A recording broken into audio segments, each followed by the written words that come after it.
जय हिंद मेरे प्यारे साथियों। आज इस वीडियो में क्लास 10th के लिए फिजिक्स का पहला चैप्टर प्रकाश का प्रवर्तन, इसको इंग्लिश में बात करते हैं द रिफ्लेक्शन ऑफ लाइट बोलते हैं प्रकाश का प्रवर्तन को, ठीक है ना। आज मेरा प्रकाश का प्रवर्तन का आज मेरा तीसरा दिन है, जो कि इसका पहले मेरा 2 वीडियो अपलोड कर चुके हैं। अगर नहीं देखे हैं तो आप लोग जरूर जाकर वीडियो को देखें। आप लोग के लिए क्लास 10th के फिजिक्स का पहला चैप्टर जो स्टार्ट किए हैं, आप लोग के लिए पूरी बेसिक के अनुसार से आप लोग के लिए पूरी एक एक चीज़ आप लोग को पूरा बेसिक कंसेप्ट पहले क्लियर कर आप लोगों के लिए पूरा अच्छे तरीक़ा से एक एक चीज़ हम आपको सिखा दिए हैं। और एक एक चीज़ सिखाते हुए आज मेरा प्रकाश का प्रवर्तन का आज मेरा तीसरा दिन है। और आज का टॉपिक है जी किरण पुंज के बारे में। और आज पूरा किरण पुंज के एक एक चीज़ आपको समेट दूंगा आज इसको इस वीडियो में। अगर आप लोग इस वीडियो को जरूर अंत तक देखते हैं तो आप लोग के लिए मैट्रिक बोर्ड एग्जाम में कम से कम 2 या 3 नंबर का आप लोग के यहाँ से फिक्स होगा।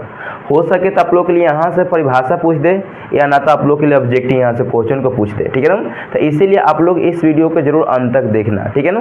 और आप लोग दोस्तों के पास शेयर जरूर कीजिएगा, ठीक है ना। आप लोगों से रिक्वेस्ट है कि इस चैनल पर आए हैं तो सब्सक्राइब जरूर करिए। और आप लोगों के लिए पूरी क्लास आप लोगों के लिए कंटिन्यू बनाया जाएगा। आप लोगों के लिए पूरी के पूरा आप लोगों के लिए नोट्स वीडियो हर चीज़ आप लोगों के लिए पूरा का पूरा हर चीज़ एक एक चीज़ हम आपको फ्री में देने वाले हैं। आप लोगों के लिए कहीं से एक भी चीज़ आपको पैसा नहीं लगेगा। और आपको एक एक चीज़ आपको बताने में और समझाने में पूरा मैं सहूलियत करूँगा। आपको अगर वीडियो पसंद नहीं आएगा तो आप लोग मेरा दूसरा बार वीडियो मेरा मत देखना। हर चीज़ आपको समझाने में कहीं से दिक्कत नहीं होगा। पूरी की पूरी आप लोग के लिए क्लास के साथ नॉलेज के साथ समझाते हुए आप लोगों को पूरा हम पढ़ाऊँगा। पूरी की पूरी क्लास आपको फ्री में और पूरा नोट्स फ्री में सब कुछ मैं दूँगा। आप लोग जैसे जैसे क्लास होगा आप लोग के लिए नोट्स दिया जाएगा, ठीक है ना। तब तक आप लोग इस वीडियो को जरूर अंत तक देखें और अपने दोस्तों के पास शेयर जरूर कीजिएगा, ठीक है ना।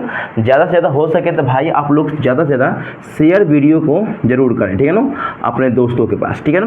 तो आइए हम लोग अब वीडियो को स्टार्ट करते हैं, ठीक है ना। तो आइए अब हम लोग स्टार्ट करेंगे। आज मेरा है टॉपिक किरण पुंज के बारे में, ठीक है ना।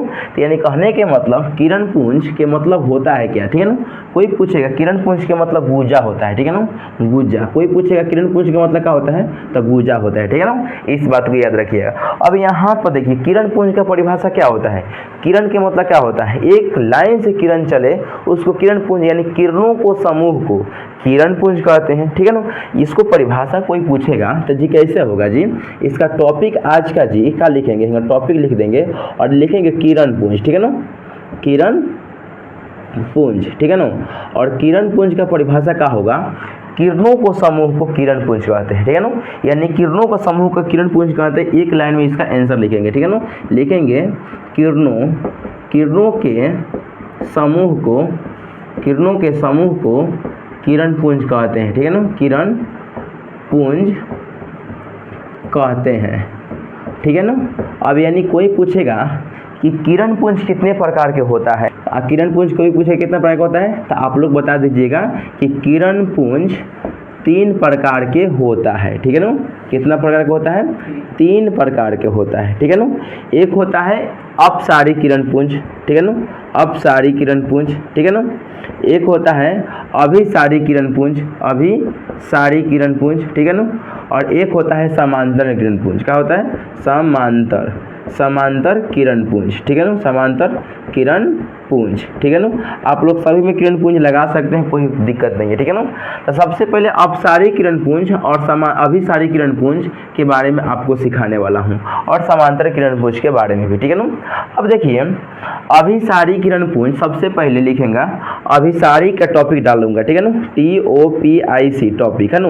अगर अभिसारी का टॉपिक डालूंगा यहाँ अभिसारी, ठीक है ना, अभिसारी किरण पुंज के बारे में सिखाने वाला हूँ, अभिसारी किरण पुंज। तो अभिसारी किरण पुंज है तो क्या है जी, आप लोग अच्छे से एक एक चीज़ को समझिएगा, ठीक है ना। वैसा किरण जो एक बिंदु पर आकर मिलती है, वैसा किरण जो एक बिंदु पर आकर मिलती है। अभिसारी किरण के पुंज का मतलब, अभिसारी किरण पुंज का मतलब यही होता है कि वैसा किरण जो एक बिंदु पर आकर मिलेगी उसे अभिसारी किरण पुंज कहते हैं, ठीक है ना, ठीक है ना। तो इसका परिभाषा क्या लिखेंगे जी, वैसा किरण, ठीक है ना। अभी आपको समझाऊंगा। वैसा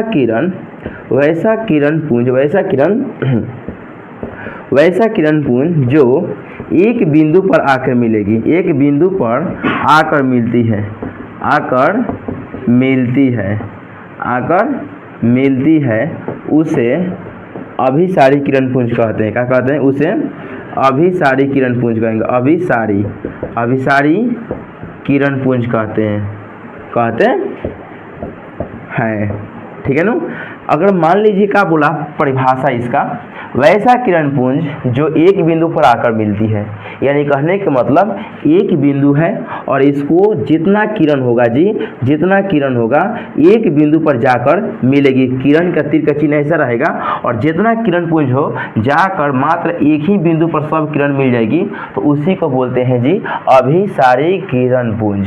यानी कहने के मतलब इसका डिफिनेशन यही हुआ, वैसा किरण पुंज जो एक बिंदु पर आकर मिलती है। आपको एक ऐसा उदाहरण है कि आप लोग समझ सकते हैं। ठीक है ना। अपसारी किरण पुंज के मतलब होता है कि वैसा किरण पुंज जो एक बिंदु से निकलकर फैलती चली जाती है। ठीक है ना। अपसारी किरण का मतलब यही होता है। तो अभिसारी किरण के पुंज के मतलब हुआ कि वैसा किरण पुंज जो एक बिंदु पर आकर मिलती है। जैसे मैं कहने के मतलब, जैसे मान लीजिए एक स्कूल है, तो स्कूल में बहुत सारा लड़का आता है जिधर तिधर, माने कहीं उधर से, कहीं इधर से, कभी उधर से, माने सब बहुत जिधर तरह से आएगा और जाकर मेरा एक पॉइंट बन जाएगा स्कूल, और सब लड़का लड़की एक ही स्कूल पर जाकर मिल जाएगा। और जैसे जब सब लड़का आकर स्कूल में टच हो गया, यानी घुस गया सब, तो उसको बोलेंगे अभिसारी किरण पुंज। और जैसे सब लड़का को अगर छुट्टी होगा तो सब लड़का फिर उसी तरह निकल कर फैलते सब किधर जिधर तिधर अपना अपना घर चल जाएगा। तो जब जाएगा तो सब तीर का चिन्ह ऐसा रहेगा, तो उसको बोलेंगे अपसारी किरण पुंज। क्या बोलेंगे? उसको हम क्या बोलेंगे? अपसारी किरण पुंज। यानी कहने का वैसा किरण पुंज जो एक बिंदु से, यानी एक ही बिंदु से निकल कर फैलती चली जाती है। जैसे मान लीजिए स्कूल तो एक ही है और वही बिंदु से निकल कर सब लड़का जिधर तिधर चल गया, तो उसको बोलेंगे अपसारी किरण पुंज। वही कल अगर लड़का सब जिधर तरह से लड़का अगर एक ही स्कूल पर आ जाएगा, तो उसको बोलेंगे अपसारी किरण पुंज। ठीक है ना। अभिसारी किरण पुंज, सॉरी। ठीक है ना। यानी इसको पूरी की पूरी आप लोग को समझने में कोई तकलीफ नहीं होने वाला है। ठीक है ना। यानी कहने का मतलब अभिसारी किरण पुंज का मतलब क्या हुआ कि वैसा किरण पुंज जो एक बिंदु पर आकर मिलती है उसे अभिसारी किरण पुंज कहते हैं। अपसारी किरण पुंज किसे कहते हैं? तो वैसा किरण पुंज एक बिंदु से निकलकर फैलती चली जाती है। वैसा किरण पुंज जो एक बिंदु से निकलकर फैलती चली जाती है उसे अपसारी किरण पुंज कहते हैं। और समांतर किरण पुंज किसे कहते हैं? वैसा किरण पुंज जो एक दूसरे के समांतर चले, वैसा किरण पुंज जो एक दूसरे के क्या करे? समांतर चले। ठीक है ना। तो आप लोग के लिए इसका डिफिनेशन तो पूरा हम क्लियर कर दिए। आपको हम इसको डिफिनेशन अभी नहीं लिखे अपसारी किरण पुंज का। ठीक है ना। तो यहाँ पर आप लोग के लिए हम लिख देना था। ठीक है ना। यहाँ पर हम लिख देंगे तो पूरी के पूरी अच्छा हो जाएगा। ठीक है ना। तब क्या लिखेंगे जी? अपसारी किरण पुंज का। ठीक है ना। अपसारी किरण पुंज। ठीक है ना। अपसारी किरण पुंज। तो अपसारी किरण पुंज के मतलब क्या हुआ? ठीक है ना। यानी वैसा किरण पुंज, अब इसको भी देखिए एक बिंदु पर आकर मिलती है तो इसको फैलती चली जाती है। ठीक है ना। वैसा किरण पुंज, वैसा किरण पुंज जो एक बिंदु से निकल कर फैलती चली जाती है, फैलती चली जाती है। ठीक है ना। फैलती चली जाती है उसे अपसारी किरण पुंज कहते हैं। अपसारी किरण पुंज कहते हैं। ठीक है ना। अब इसका क्या हो जाएगा? जैसे मैं कह कर लिख देंगे, एक बिंदु हो जाएगा, मान लीजिए बहुत सारा किरण हो गया। अब यहाँ से सब निकल कर जा रही है, सब अपना अपना घर। ठीक है ना। निकल कर चली गई। कहाँ से निकल रही? एक ही बिंदु से निकल रही है। तो एक ही बिंदु से निकल कर जा रही है, तो यानी वैसा किरण पुंज जो एक बिंदु से निकल कर फैलती चली जाती है। एक ही बिंदु से निकलेगी लेकिन फैल जाएगी। जैसे मान लीजिए ई ना कि एक ही को निकलेगा, सीधे चल जाएगा, कोई इधर जाएगा, कोई इधर जाएगा, कोई इधर जाएगा, कोई इधर जाएगा, कोई इधर जाएगा, फैल गई। तो कहाँ से सब निकला? एक ही बिंदु से निकल रही है। तो ऐसे तीर का चिन्ह इसको ऐसा करेंगे। ठीक है। क्या गिरा लड़का? ऐसा तीर का चिन्ह देंगे जब निकलेगी तो। ठीक है ना। और जब आएगी तो ऐसा चिन्ह देंगे। ठीक है ना। तो आपको पूरा डिफिनेशन समझने में कोई तकलीफ नहीं होने वाला है। आप लोग के लिए पूरी अच्छा से बता दूं कि किरणों को समूह किरण पुंज कहते हैं। और किरण पुंज तीन प्रकार का होता है: अपसारी किरण पुंज, अभिसारी किरण पुंज, समांतर किरण पुंज। अपसारी किरण पुंज, अभिसारी किरण पुंज का मतलब क्या होता है? वैसा किरण पुंज एक बिंदु पर आकर मिलती है उसे अभिसारी किरण पुंज कहते हैं। अपसारी किरण पुंज का मतलब होता है वैसा किरण पुंज जो एक बिंदु से निकलकर फैलती चली जाती है उसे अपसारी किरण पुंज कहते हैं। कोई डाउट यहाँ तक? कोई दिक्कत? अब एक बच गया समांतर किरण पुंज। समांतर का मतलब एक दूसरे के समांतर चलेगी, वैसा किरण पुंज जो एक दूसरे के समांतर चलती है। ठीक है ना। यहाँ पर हम चाहेंगे तो लिख सकते हैं इसको भी परिभाषा। ठीक है ना। इसको परिभाषा 3 नंबर वाला। ठीक है ना। आप यहाँ पर लिख सकते हैं वैसा किरण पुंज, लिखेंगे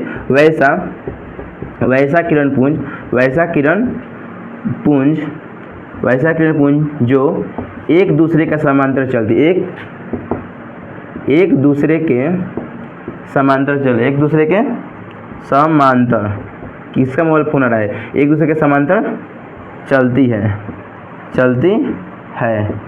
उसे समांतर किरण पुंज कहते हैं, उसे समांतर किरण पुंज कहते हैं, उसे समांतर किरण पुंज कहते हैं। लोग क्या लड़का वीडियो में, वैसे इसे क्या कहते हैं, समांतर किरण पुंज। अब इसको कैसे होगा, तो किरण एक दूसरे के समांतर चलेगी, एक दूसरे का क्या करेगी, समांतर चलेगी, एक दूसरे का क्या करेगी, समांतर चलेगी, दोनों के बीच की दूरी क्या रहेगा, बराबर रहेगा, ठीक है ना, यानी एक दूसरे को हम बराबर चलेगी। तो वैसा किरण पुंज जो एक दूसरे के समांतर चले तो उसे समांतर किरण पुंज कहते हैं। और अब भी सारी किरण पुंज जो वैसा किरण जो एक बिंदु पर आके मिलेगी, और अब सारी किरण के पुंज का मतलब क्या होता है, वैसा किरण जो एक बिंदु से निकल कर फैलती चली जाएगी। आप लोग के लिए तीनों के पूरी की पूरी डिफिनेशन आप लोग के लिए पूरी की पूरी अच्छा तरीका से हो जाएगी। और यहाँ से आपको सब्जेक्टिव में अगर पूछेगा, आपको यहाँ से अगर आपको सब्जेक्टिव में पूछेगा तो मात्र यही तीनों में से कोई पूछ सकता है कि आप सारी किरण पुंज, अभी सारी किरण पुंज, समांतर, तीनों में से कोई एक पूछ सकता है। और ना तो मात्र एक ऑब्जेक्टिव तो यहाँ से बन जाएगा कि किरण पुंज कितने प्रकार का होता है, ठीक है ना। तो किरण पुंज याद रखिए, किरण पुंज मात्र 3 प्रकार का होता है। आपको ऑब्जेक्टिव में कहीं नहीं पूछेगा कि इसमें बताइए कि किरण पुंज कौन कौन होता है, ठीक है ना, इस बात को याद रखिएगा, ठीक है ना। तो आप लोग याद रखिएगा, बस कितने याद रखिएगा, किरण पुंज कितने प्रकार का होता है, ठीक है ना। तो किरण पुंज 3 प्रकार का होता है, एक होता है अपसारी, एक अभिसारी, एक और समांतर किरण पुंज, ठीक है ना। ये तीनों को याद रखिएगा, तीनों के डिफिनेशन बहुत ईजी है। अभिसारी किरण पुंज का मतलब होता है वैसा किरण पुंज जो एक बिंदु पर आकर मिलती है तो उसे अभिसारी किरण पुंज। अपसारी किरण पुंज के मतलब वैसा किरण पुंज जो एक बिंदु से निकलकर फैलती चली जाती है। और समांतर किरण पुंज के मतलब वैसा किरण पुंज जो एक दूसरे के समांतर चलती है, ठीक है ना। पूरी के पूरी अच्छा सा डिफिनेशन दे दिया और तीनों के जैसे में सही समान में यहाँ पे दे दिए, ठीक है ना। तो आप लोग के लिए पूरी की पूरी क्लास को यहाँ तक हम समाप्त करता हूँ और नेक्स्ट वीडियो में आपको बताने वाला हूँ, अगला टॉपिक होगा कि वस्तु के प्रकार, ठीक है ना।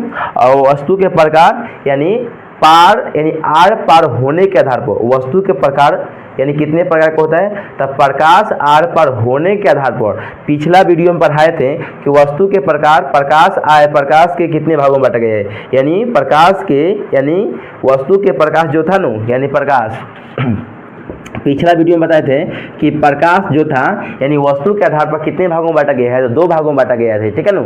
लेकिन कल का टॉपिक होगा जो कि आप लोग के लिए कल का टॉपिक होगा कि वस्तु का प्रकार है ना, प्रकाश आर पार होने के आधार पर कितने भागों में बांटा गया है। कल का टॉपिक यही होगा, ठीक है ना। तो कल का टॉपिक यही होगा और 3 भागों में बांटा गया है और तीनों भाग का पूरा पारदर्शी अपारदर्शी अब पूरी के पूरी एक एक चीज़ फिर टॉपिक कल का पूरा समझाऊंगा। और आप लोग के लिए इस वीडियो को पूरा अंत तक जरूर देखते हैं और आप लोग शेयर से ज़्यादा आप लोग का बनता है और आप लोग के लिए एक तो लाइक तो बनेगा वीडियो अच्छी लगी तो।